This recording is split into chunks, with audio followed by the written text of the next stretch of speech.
little ducks! Today we're going to read Ladybug Girl by David Soman and Jacky Davis. I'm Ladybug Girl, says Lulu, zipping into the kitchen. She slips into the chair next to her brother. Did you know that ladybugs eat bugs? Yes, he said. Everyone knows that. After breakfast, Mama says, Papa and I have work to do around the house. You'll have to figure out your own fun time, okay? How am I ever going to do that? Asks Lulu. You can do anything, Lulu. You're Ladybug Girl. Lulu runs after her brother. Where are you going?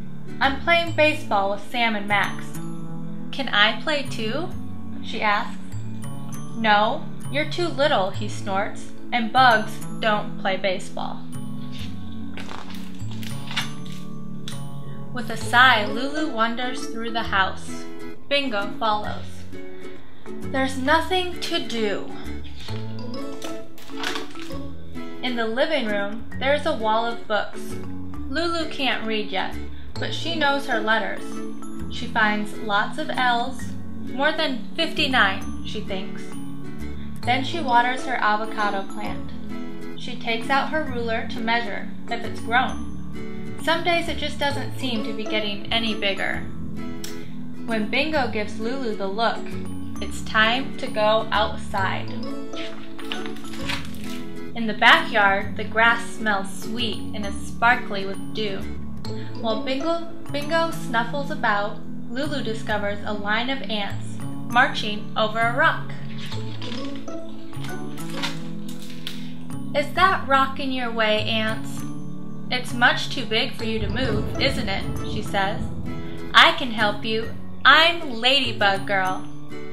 Ladybug Girl easily lifts the rock over her head and tosses it aside.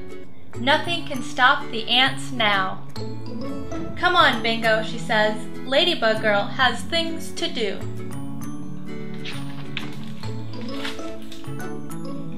She runs across the yard to the pond. Her brother calls it a puddle, but she knows it's big. So big she can see trees and the sky inside the water. There might even be a shark in the deep part. Ladybug Girl jumps in anyway.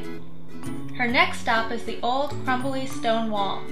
It definitely needs her help. She picks up the fallen rocks and puts them back on top. Now the wall is bigger and better than before. It's the perfect fort. Even the toppled over tree at the back of the yard can't stop her. Its roots look like angry snakes, but Ladybug Girl skips all the way down its trunk, not falling even once. She jumps down and lands with a bow. Ta-da! She says. Bingo wags his tail.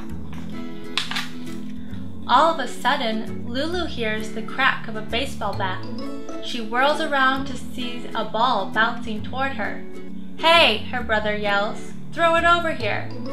She picks the ball up and throws it, but somehow it lands near her feet. Please, can I play with you now? She asks when her brother runs over. No, he says, I already told you, you're too little. He grabs the ball and runs back to his game. Lulu glares after him. Lulu lies down, feeling the warm sun on her cheeks. She knows she isn't too little. She thinks of the 59-letter L she found and how she saved the ants. She wasn't afraid of the shark at all. She built the perfect fort, and she balanced across the whole tree without falling, all by herself. From out of nowhere, a gust of wind swirls the air with leaves. She jumps up to chase them. Ladybug Girl can catch leaves in mid-air. Ladybug Girl is definitely not little, she yells into the wind. Lulu runs up to the hill to the apple tree and lifts herself onto a branch. She can see her brother and his friends playing baseball and hears them arguing. It doesn't really look like that much fun after all. Not the kind of fun LadyBug Girl has. She holds her thumb and index finger a little bit apart and squints through them. She can fit her brother and all of his friends between those two fingers. "I'm not little," she says. "You're little." Lulu sits for a moment, listening to the singing sparrows and the squawky blue jays. When she hears Mama calling, she swings down and says, "Come on, Bingo! Let's go inside and tell Mama and Papa about our morning." Feeling as big as the whole outdoors, Lulu stretches out her arms and flies down the hill with her wings bobbing behind her. Thanks for joining me today.